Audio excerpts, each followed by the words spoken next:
सत श्री अकाल जी। स्वागत है तुहाडा सारिਆਂ ਦਾ ਤੁਹਾਡੀ अपनी YouTube channel SK study points के उपर। तो अज की वीडियो के आप गल करांगे 8वीं क्लास के इतिहास विषय की। इस आप देखना है कित्थे कदों तो किवें। इस आप मेनली गल करांगे आधुनिक काल की, जी कि 8वीं क्लास की इतिहास का जोड़ा संबंध है आधुनिक काल के नाल है। 6वीं क्लास की जेकर आप गल करिए तो आप उस प्राचीन काल देखा है, तो उस तो बाद 7वीं क्लास के मध्यकाल देखा है, तो 8वीं क्लास के आप आधुनिक काल देखा। इतिहास जोड़ा है वो अतीत का अध्ययन है। तो इस आप देखते हैं कि जिन्ना भी संसार का इतिहास है उसमें 3 कालों के वंडिया गया है। तो इस तरह ही जो भारतीय इतिहास है सेम उसनों भी 3 कालों के ही वंडिया गया है। ये आप देखते हैं प्राचीन काल, मध्यकाल तो आधुनिक काल। प्राचीन काल की जेकर आप गल करिए तो ये आप गल की पत्थर युग, हड़प्पा सभ्यता के बारे में, आर्य सभ्यता के बारे में, ये सारा कुछ आप जिन्ना भी है वो प्राचीन काल के देखा। इस तो इलावा आप जेकर मध्यकाल की गल करिए तो मध्यकाल के आप बाबर, हुमायूं, अकबर, जहाँ आप गल करिए मेनली आप मुगलों के बारे में गल की है, या फिर आप सल्तनत टाइम की गल की है इस। तो इस तो इलावा आप देखते हैं जिन्हें भी भारत के 18वीं सदी की स्टार्टिंग से जो मुगल बादशाह औरंगजेब की मौत हो जाती है, तो उस तो बाद जो उत्तरकालीन शासक आते हैं उन्होंने टाइम पर मराठे, सिख, रोहेले, पठान तो जोड़े राजपूत है इन्हों का उत्थान होंदा है। तो ये जोड़े भी शासक है, जिन्हें भी शासक ने ये आपस के लड़ना शुरू कर देंगे ने सर्वोच्च शक्ति बनने के ਲਈ। तो इस चलते जोड़े अंग्रेज, फ्रांसीसी या फिर पुर्तगाली है ने, इस तो इलावा डच से उन्होंने अपनी भारत के सर्वोच्चता या फिर आप साम्राज्य स्थापित करने इन्हों सद्दा मिल जाता है भारत के। इस दे नाल ही जो यूरोपी शक्तियां भारत में आउंदियां तो इत्थे जिहड़ा आधुनिक काल का आरंभ होंदा है भारत में। जेकर आप यूरोप की गल करिए तो यूरोप के आधुनिक काल जिहड़ा है 16वीं सदी के शुरू हो गया सी। इस तो इलावा आप भारत में गल करते हैं तो ये 18वीं सदी के इसकी जिहड़ी शुरुआत हुई सी। इस तो इलावा आप देखते हैं कि जिहड़ा 16वीं सदी के भारत के जो बहुत सारिया कुप्रथावां सीगियां, जां आपां गल करिए कि बुराइयां प्रचलित सीगियां, जिवें आप देखते हैं सती प्रथा सी, पर्दा प्रथा सी, इस तो इलावा कन्या भ्रूण हत्या, इदां दे जिहड़े बाल विआह है इदां दीयां बहुत सारिया बुराइयां भारत के प्रचलित सीगियां उस टाइम पर। ये जिन्नियां भी समाजिक बुराइयां सी इन्हों दूर करने के लिए जिहड़े बहुत सारे भारत के समाज सुधारक होए ने, जिन्होंने अपनी यत्नां के चलते इन्होंने बुराइयां भारत में खत्म करने की कोशिश की। इन्हों के आप देखते हैं कि राजा राम मोहन राय जोड़े है ने उन्होंने सती प्रथा को भारत के खत्म किया। इस तो इलावा जो आर्थिक खेत्र है इस भी बहुत सारिया कमियां सीगियां। इस अलावा जो भारतीय शासन प्रबंधक है ने या फिर अर्थशास्त्री है ने, इन्होंने खेती, व्यापार तो उद्योग वाल विशेष ध्यान दिता। इस तो इलावा जो स्कूल तो कॉलेज है इन्हों की स्थापना की गई।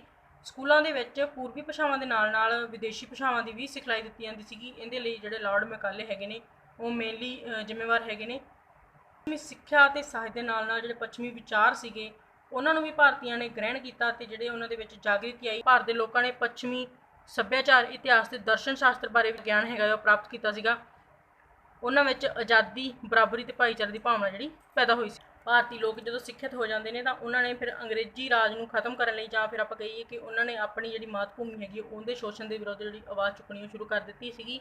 इस दे नाल जो राष्ट्रीय अंदोलन का शुरुआत होंदी है तो 1947 के भारत है वो आज़ाद हो जाता है। अगे आप गल करांगे आधुनिक काल दौरान प्रमुख प्रगतियां। ये आप देखते हैं कि जो भारतीय इतिहास है 18वीं सदी का काल भारतीय इतिहास के हनेर युग मन्निया जाता है, क्योंकि इस टाइम पर भारत में मुगल राज का पतन हो जाता है। तो जो स्थानक शक्तियां है, स्थानक ताकत है उभरना शुरू कर देंदियां ने। तो एक दूसरे को नीवां दिखाने लई या खुद को सर्वोच्च साबित करने लई आपस में जी लड़ाई करदियां ने, तो जिसके चलते जो विदेशी शक्तियां हैं भारत के आना शुरू हो जाए। इस जो भारत का शोषण जोड़ा होना वो बहुत ज़्यादा शुरू हो जाता है। इस चलते जो भारतीय इतिहास के जो 18वीं सदी हैगी उसनों हनेर युग बोलिया जाता है। इस आप देखते हैं कि मुगलों की कमजोरी का फायदा उठा के जो बहुत सारिया छोटी छोटिया रियासतां सीगियां वो आज़ाद हो गई। इस आप देखते हैं कि 1724 के सब तो पहला जो निज़ामुल मुल्क है उसने हैदराबाद राज की नींह रखी सी। इस तो बाद मुर्शीद कुली खां तो अलीवर्दी खां जोड़े है उन्होंने बंगाल राज को स्वतंत्र कर लिया सी। इस तो इलावा 1739 के सयादत खान ने अवध को स्वतंत्र कर लिया सी। दखण की गल करिए तो ये जो मसूर राज है उसनों हैदर अली तो उसके पुत्र टिपू सुल्तान ने स्वतंत्र कर लिया सी। इस तो इलावा मराठिया ने भी मुगलों की उन्होंने टाइम तो ही शिवाजी जोड़े है उन्होंने अपना जो राज की स्थापना करनी शुरू कर दी सी। वो औरंगजेब के टाइम की गल ही है, पर बाकी आप देखते हैं कि वो जिन्ने भी है शासक से इन्होंने मुगलों की जी कमजोरी हैगी उनका फायदा उठा के अपने इलाकों को जो स्वतंत्र कर लिया सीगा। इस तो इलावा यूरोपी शक्तियां सीगियां जिन्हों के पुर्तगाली, डच, फ्रांसिस, अंग्रेज ये है ने, इन्होंने अपने अपने राज की स्थापना करनी करने जो एक दूजे के उत्ते हमले शुरू कर दिते सीगे। जिसके चलते भारत के 3 करनाटक युद्ध होंगे ने। ये जोड़े युद्ध है कर्नाटका युद्ध ये अंग्रेजों के फ्रांसीसियों के विचकार होए ने। ਪਰ ਇਹਨਾਂ ਦੇ ਵਿੱਚ ਜਿਹੜੀ ਅੰਗਰੇਜ਼ਾਂ ਦੀ ਜਿੱਤ ਹੋ ਜਾਂਦੀ ਤੇ ਜਿਹੜੇ ਫਰਾਂਸੀਸੀ ਹੈਗੇ ਨੇ ਉਹ ਹਾਰ ਜਾਂਦੇ ਨੇ। ਇਸ ਤੋਂ ਬਾਅਦ ਜਦੋਂ ਮੁਗਲ ਸਾਮਰਾਜ ਦਾ ਪਤਨ ਹੋ ਜਾਂਦਾ ਤਾਂ ਅੰਗਰੇਜ਼ਾਂ ਨੇ ਭਾਰਤ ਦੇ ਜਿਹੜਾ ਵਪਾਰ ਹੈਗਾ ਉਹਦੇ ਉੱਪਰ ਜਿਹੜਾ ਆਪਣਾ ਪੂਰਾ ਕਬਜ਼ਾ ਕਰ ਲਿਆ ਸੀ। ਇਸ ਤੋਂ ਇਲਾਵਾ ਭਾਰਤ ਦੀ ਜਿਹੜੀ ਕਲਾ ਤੇ ਸ਼ਿਲਪਕਾਰ ਹੈਗੇ ਨੇ ਉਹ ਦੋਨੇ ਹੀ ਤਬਾਹ ਹੋ ਗਏ ਸੀ, ਜਿਹੜੇ ਕਿ ਜੇਕਰ ਆਪਾਂ ਕਲਾ ਦੀ ਗੱਲ ਕਰੀਏ ਤਾਂ ਕਲਾ ਜਿਹੜੀ ਹੈਗੀ ਹੈ ਜਹਾਂਗੀਰ ਦੇ ਟਾਈਮ ਤੇ ਬਹੁਤ ਜ਼ਿਆਦਾ ਵਧੀ ਫੁੱਲੀ ਸੀਗੀ, ਤੇ ਜੇ ਆਪਾਂ ਸ਼ਿਲਪ ਦੀ ਗੱਲ ਕਰੀਏ ਜਾਂ ਆਪਾਂ ਸਥਾਪਤਯ ਦੀ ਗੱਲ ਕਰੀਏ, ਭਵਨ ਨਿਰਮਾਣ ਦੀ ਗੱਲ ਕਰੀਏ ਤਾਂ ਇਹ ਸ਼ਾਹਜਹਾਂ ਦੇ ਟਾਈਮ ਤੇ ਆਪਾਂ ਨੂੰ ਬਹੁਤ ਜ਼ਿਆਦਾ ਉન્નਤ ਅਵਸਥਾ ਦੇ ਵਿੱਚ ਦੇਖਣ ਨੂੰ ਮਿਲਦੀ ਹੈ, ਜਿਹੜੀ ਕਿ ਅੰਗਰੇਜ਼ਾਂ ਦੇ ਅਧਿਕਾਰ 'ਚ ਜਦੋਂ ਭਾਰਤ ਆ ਜਾਂਦਾ ਤਾਂ ਇਹ ਦੋਵੇਂ ਜਿਹੜੀਆਂ ਤਬਾਹ ਹੋ ਜਾਂਦੀਆਂ ਹੈਗੀਆਂ। ਅੱਗੇ ਆਪਾਂ ਗੱਲ ਕਰਾਂਗੇ ਆਧੁਨਿਕ ਭਾਰਤੀ ਇਤਿਹਾਸ ਦੇ ਪ੍ਰਮੁੱਖ ਤੱਤ ਜਾਂ ਸਰੋਤ। ਜੇਕਰ ਆਪਾਂ ਗੱਲ ਕਰੀਏ ਭਾਰਤੀ ਇਤਿਹਾਸ ਦੀ ਜਾਂ ਆਪਾਂ ਕਿਸੇ ਵੀ ਇਤਿਹਾਸ ਦੀ ਗੱਲ ਕਰੀਏ ਤਾਂ ਮੇਨਲੀ ਉਹ ਤੱਥਾਂ ਦੇ ਉੱਤੇ ਹੀ ਆਧਾਰਿਤ ਹੁੰਦਾ ਹੈਗਾ, ਕਿਉਂਕਿ ਜਿਹੜੇ ਇਤਿਹਾਸਕਾਰ ਨੇ ਉਹ ਵੀ ਤੱਥਾਂ ਦੇ ਆਧਾਰ ਤੇ ਹੀ ਇਤਿਹਾਸ ਲਿਖਦੇ ਨੇ, ਜਾਂ ਆਪਾਂ ਕਹੀਏ ਇਤਿਹਾਸ ਦਾ ਮੁੱਖ ਸੋਮਾ ਹੀ ਜਿਹੜੇ ਤੱਥ ਹੈਗੇ ਨੇ। ਇਸ ਤੋਂ ਇਲਾਵਾ ਆਪਾਂ ਦੇਖਦੇ ਹਾਂ ਇਹਨਾਂ ਸਰੋਤਾਂ ਦੀ ਜੇਕਰ ਆਪਾਂ ਗੱਲ ਕਰੀਏ ਤਾਂ ਭਾਰਤੀ ਇਤਿਹਾਸ ਦੇ ਵਿੱਚ ਪੁਸਤਕਾਂ, ਇਮਾਰਤਾਂ ਹੈਗੀਆਂ ਨੇ। ਇਸ ਤੋਂ ਇਲਾਵਾ ਜਿਹੜੇ ਮੈਗਜ਼ੀਨ ਵਗੈਰਾ ਹੈਗੇ ਨੇ ਉਹਨਾਂ ਤੋਂ ਵੀ ਭਾਰਤੀ ਇਤਿਹਾਸ ਦੇ ਬਾਰੇ ਵਿੱਚ ਬਹੁਤ ਕੁਝ ਪਤਾ ਲੱਗਦਾ ਹੈਗਾ। ਆਧੁਨਿਕ ਕਾਲ ਵਿੱਚ ਜਿਹੜੇ ਛਾਪੇਖਾਨੇ ਦੀ ਖੋਜ ਕਰਨ ਨਾਲ ਜਿਹੜੀਆਂ ਭਾਰਤੀ ਭਾਸ਼ਾਵਾਂ ਤੇ ਇਸ ਤੋਂ ਇਲਾਵਾ ਅੰਗਰੇਜ਼ੀ ਭਾਸ਼ਾਵਾਂ ਹੈਗੀਆਂ ਨੇ, ਇਹਨਾਂ ਦੇ ਵਿੱਚ ਬਹੁਤ ਸਾਰੀਆਂ ਪੁਸਤਕਾਂ ਦੀ ਰਚਨਾ ਕੀਤੀ ਗਈ ਸੀ ਜਾਂ ਆਪਾਂ ਕਹੀਏ ਛਾਪੀਆਂ ਗਈਆਂ ਸੀ, ਤੇ ਇਹਨਾਂ ਦਾ ਅਧਿਐਨ ਜਦੋਂ ਅਸੀਂ ਕਰਦੇ ਹਾਂ ਤਾਂ ਸਾਨੂੰ ਉਸ ਟਾਈਮ ਦੀ ਸਾਹਿਤ, ਕਲਾ, ਵਿਗਿਆਨ, ਇਤਿਹਾਸ ਤੇ ਸੰਗੀਤ ਦੇ ਖੇਤਰ ਵਿੱਚ ਜਿਹੜੀ ਤਰੱਕੀ ਹੋਈ ਹੈਗੀ ਆ ਉਹਦੇ ਬਾਰੇ ਵਿੱਚ ਬਹੁਤ ਕੁਝ ਜਾਣਨ ਨੂੰ ਮਿਲਦਾ ਹੈਗਾ, ਤੇ ਉਸ ਟਾਈਮ ਦੇ ਇਤਿਹਾਸ ਦੇ ਬਾਰੇ ਵਿੱਚ ਵੀ ਸਾਨੂੰ ਪਤਾ ਲੱਗਦਾ ਹੈ, ਕਿਉਂਕਿ ਜੋ ਵੀ ਵਿਅਕਤੀ ਉਸ ਟਾਈਮ ਤੇ ਪੁਸਤਕ ਲਿਖ ਰਿਹਾ ਜਾਂ ਕੁਝ ਵੀ ਉਹ ਕਰ ਰਿਹਾ ਹੈਗਾ ਉਸ ਟਾਈਮ ਤੇ, ਤਾਂ ਉਸ ਦੇ ਉੱਪਰ ਉਸ ਟਾਈਮ ਦੇ ਪ੍ਰੈਜ਼ੈਂਟ ਟਾਈਮ ਦਾ ਇਤਿਹਾਸ ਹੋਏਗਾ ਜਾਂ ਉਸ ਟਾਈਮ ਤੇ ਜੋ ਵੀ ਘਟਨਾਵਾਂ ਵਾਪਰ ਰਹੀਆਂ ਹੈਗੀਆਂ ਨੇ ਉਹਦਾ ਬਹੁਤ ਜ਼ਿਆਦਾ ਪ੍ਰਭਾਵ ਆਪਾਂ ਨੂੰ ਦੇਖਣ ਨੂੰ ਮਿਲਦਾ ਹੈਗਾ ਹੈ। ਨੈਕਸਟ ਆਪਾਂ ਗੱਲ ਕਰਾਂਗੇ ਸਰਕਾਰੀ ਦਸਤਾਵੇਜ਼। ਪੁਸਤਕਾਂ ਦੀ ਤਰ੍ਹਾਂ ਹੀ ਜਿਹੜੇ ਸਰਕਾਰੀ ਦਸਤਾਵੇਜ਼ ਹੈਗੇ ਨੇ ਉਹਨਾਂ ਤੋਂ ਵੀ ਆਧੁਨਿਕ ਜਿਹੜਾ ਇਤਿਹਾਸ ਹੈਗਾ ਉਹਦੇ ਬਾਰੇ ਵਿੱਚ ਬਹੁਤ ਸਾਰੀ ਜਿਹੜੀ ਜਾਣਕਾਰੀ ਮਿਲਦੀ ਹੈਗੀ। ਇਹ ਵੀ ਇਸਦਾ ਜਿਹੜਾ ਇੱਕ ਬਹੁਤ ਹੀ ਜ਼ਿਆਦਾ ਮਹੱਤਵਪੂਰਨ ਸਰੋਤ ਹੈਗੇ ਨੇ। ਇਹਨਾਂ ਦਾ ਅਧਿਐਨ ਕਰਨ ਨਾਲ ਸਾਨੂੰ ਜਿਹੜੀਆਂ ਤਾਕਤਾਂ ਹੈਗੀਆਂ ਨੇ, ਜਿਹੜੀਆਂ ਭਾਰਤੀ ਤਾਕਤਾਂ ਸੀਗੀਆਂ, ਇਸ ਤੋਂ ਇਲਾਵਾ ਜਿਹੜੀਆਂ ਵਿਦੇਸ਼ੀ ਤਾਕਤਾਂ ਹੈਗੀਆਂ ਨੇ ਉਹਨਾਂ ਦੇ ਆਪਸੀ ਵਿਹਾਰ, ਤੇ ਇਸ ਤੋਂ ਇਲਾਵਾ ਜਿਹੜਾ ਅੰਗਰੇਜ਼ ਹੈਗੇ ਨੇ ਉਹਨਾਂ ਨੇ ਭਾਰਤ ਨੂੰ ਕਿਸ ਤਰ੍ਹਾਂ ਆਪਣੇ ਅਧੀਨ ਕੀਤਾ, ਇਹ ਸਾਰੀ ਕਾਸ ਦੀ ਜਿਹੜੀ ਜਾਣਕਾਰੀ ਸਾਨੂੰ ਸਰਕਾਰੀ ਦਸਤਾਵੇਜ਼ਾਂ ਤੋਂ ਪ੍ਰਾਪਤ ਹੁੰਦੀ ਹੈਗੀ। ਇਸ ਤੋਂ ਇਲਾਵਾ ਜਿਹੜੇ ਭਾਰਤੀਆਂ ਦਾ ਆਰਥਿਕ ਸ਼ੋਸ਼ਣ ਅੰਗਰੇਜ਼ਾਂ ਦੇ ਦੁਆਰਾ ਕੀਤਾ ਗਿਆ ਸੀ ਉਹਦੀ ਜਾਣਕਾਰੀ ਵੀ ਸਾਨੂੰ ਸਰਕਾਰੀ ਦਸਤਾਵੇਜ਼ਾਂ ਤੋਂ ਪ੍ਰਾਪਤ ਹੁੰਦੀ ਹੈਗੀ।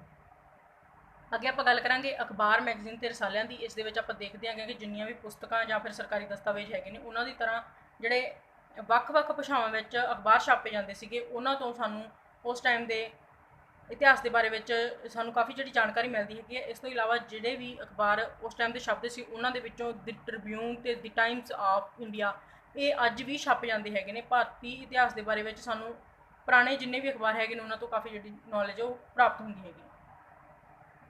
ਅੱਗੇ ਆਪਾਂ ਗੱਲ ਕਰਾਂਗੇ ਇਮਾਰਤਾਂ ਦੀ, ਇਤਿਹਾਸਕ ਇਮਾਰਤਾਂ। ਇਸ ਦੇ ਵਿੱਚ ਆਪਾਂ ਦੇਖਦੇ ਹਾਂ ਕਿ ਜਿਹੜਾ ਬਹੁਤ ਸਾਰੀਆਂ ਇਸ ਤਰ੍ਹਾਂ ਦੀਆਂ ਇਮਾਰਤਾਂ ਹੈਗੀਆਂ ਜਿਹੜੀਆਂ ਕਿ ਅੱਜ ਵੀ ਉਸੇ ਤਰ੍ਹਾਂ ਆਪਾਂ ਨੂੰ ਦੇਖਣ ਨੂੰ ਮਿਲਦੀਆਂ ਹੈਗੀਆਂ ਨੇ। ਇਹਨਾਂ ਦੇ ਵਿੱਚ ਆਪਾਂ ਇੰਡੀਆ ਗੇਟ, ਕੇਂਦਰੀ ਸਕੱਤਰੇਤ, ਰਾਸ਼ਟਰਪਤੀ ਭਵਨ, ਸੰਸਦ ਭਵਨ, ਬਿਰਲਾ ਹਾਊਸ ਜਿਹੜੀਆਂ ਹੈਗੀਆਂ ਨੇ ਇਸ ਤਰ੍ਹਾਂ ਦੀਆਂ ਇਮਾਰਤਾਂ ਨੇ ਜਿਨ੍ਹਾਂ ਤੋਂ ਜਿਹੜੀਆਂ ਕਿ ਉਸ ਟਾਈਮ ਤੇ ਬਣੀਆਂ ਹੋਈਆਂ ਸੀਗੀਆਂ ਅੰਗਰੇਜ਼ਾਂ ਦੇ ਟਾਈਮ ਤੇ ਜਾਂ ਫਿਰ ਉਸ ਤੋਂ ਵੀ ਪਹਿਲਾਂ ਜਿਹੜੀਆਂ ਆਪਾਂ ਨੂੰ ਦੇਖਣ ਨੂੰ ਮਿਲਦੀਆਂ ਹੈਗੀਆਂ ਨੇ।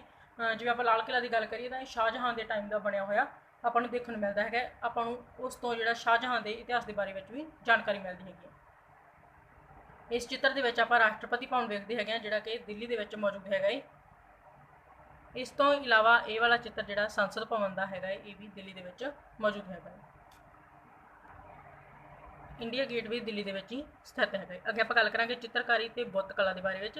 ਇਹ ਆਪਾਂ ਦੇਖਦੇ ਹਾਂ ਕਿ ਜਿਹੜੇ ਬੁੱਤ ਹੈਗੇ ਨੇ ਜਾਂ ਚਿੱਤਰ ਹੈਗੇ ਨੇ ਜਿੰਨੇ ਵੀ ਉਹਨਾਂ ਤੋਂ ਵੀ ਸਾਨੂੰ ਜਿਹੜਾ ਅੱਗੇ ਆਪਾਂ ਗੱਲ ਕਰਾਂਗੇ ਚਿੱਤਰਕਾਰੀ ਤੇ ਬੁੱਤ ਕਲਾ ਦੇ ਬਾਰੇ ਵਿੱਚ। ਜਿਹੜੇ ਬੁੱਤ ਹੈਗੇ ਨੇ ਜਾਂ ਚਿੱਤਰ ਹੈਗੇ ਨੇ ਇਹਨਾਂ ਤੋਂ ਵੀ ਸਾਨੂੰ ਭਾਰਤੀ ਇਤਿਹਾਸ ਦੇ ਬਾਰੇ ਵਿੱਚ ਬਹੁਤ ਸਾਰੀ ਜਿਹੜੀ ਜਾਣਕਾਰੀ ਮਿਲਦੀ ਹੈਗੀ ਹੈ। ਇਹ ਸਾਨੂੰ ਰਾਸ਼ਟਰੀ ਨੇਤਾਵਾਂ, ਮਹਾਨ ਇਤਿਹਾਸਕ ਜਿਹੜੀਆਂ ਸ਼ਖਸੀਅਤਾਂ ਹੈਗੀਆਂ ਨੇ ਉਹਨਾਂ ਦੇ ਬਾਰੇ ਵਿੱਚ ਸਾਨੂੰ ਜਾਣਕਾਰੀ ਦਿੰਦੇ ਹੈਗੇ ਨੇ। ਇਸ ਤਰ੍ਹਾਂ ਆਪਾਂ ਦੇਖਦੇ ਹਾਂ ਕਿ ਉਸ ਟਾਈਮ ਦਾ ਇਤਿਹਾਸ ਜਿਹੜਾ ਹੈਗਾ ਇਹਦੇ ਵਿੱਚ ਚਿੱਤਰਕਾਰੀ ਦੇ ਬੁੱਤ ਜਿਹੜੇ ਹੈਗੇ ਨੇ ਉਹ ਵੀ ਆਪਣਾ ਅਹਿਮ ਰੋਲ ਅਦਾ ਕਰਦੇ ਨੇ। ਜਿਸ ਤਰ੍ਹਾਂ ਪੁਸਤਕਾਂ, ਅਖਬਾਰ ਜਾਂ ਮੈਗਜ਼ੀਨ ਹੈਗੇ ਨੇ ਜਾਂ ਫਿਰ ਸਰਕਾਰੀ ਦਸਤਾਵੇਜ਼ ਹੈਗੇ ਨੇ ਇਹ ਆਪਣਾ ਰੋਲ ਅਦਾ ਕਰਦੇ ਨੇ, ਉਸੇ ਤਰ੍ਹਾਂ ਹੀ ਚਿੱਤਰਕਾਰੀ ਵੀ ਆਪਣਾ ਜਿਹੜਾ ਮੇਨ ਰੋਲ ਜਿਹੜਾ ਉਹ ਅਦਾ ਕਰਦੀ ਹੈਗੀ। ਇਸ ਦੇ ਨਾਲ ਹੀ ਜਿਹੜੀ ਅੱਜ ਦੀ ਵੀਡੀਓ ਹੈਗੀ ਉਹ ਇੱਥੇ ਸਮਾਪਤ ਹੁੰਦੀ ਹੈਗੀ। ਉਮੀਦ ਹੈ ਤੁਹਾਨੂੰ ਵੀਡੀਓ ਪਸੰਦ ਆਈ ਹੋਵੇਗੀ। ਜੇ ਤੁਹਾਨੂੰ ਵੀਡੀਓ ਪਸੰਦ ਆਉਂਦੀ ਹੈਗੀ ਹੈ ਤਾਂ ਇੱਕ ਲਾਈਕ ਜ਼ਰੂਰ ਕਰ ਦੇਣਾ ਤੇ ਨਾਲ ਦੀ ਨਾਲ ਚੈਨਲ ਨੂੰ ਜਿਹੜਾ ਸਬਸਕ੍ਰਾਈਬ ਵੀ ਕਰ ਦੇਣਾ ਤਾਂ ਕਿ ਤੁਹਾਨੂੰ ਆਉਣ ਵਾਲੀਆਂ ਵੀਡੀਓ ਦੀ ਜਿਹੜੀ ਨੋਟੀਫਿਕੇਸ਼ਨ ਹੈਗੀ ਉਹ ਸਭ ਤੋਂ ਪਹਿਲਾਂ ਪ੍ਰਾਪਤ ਹੋ ਸਕੇ। ਬਹੁਤ ਬਹੁਤ ਧੰਨਵਾਦ।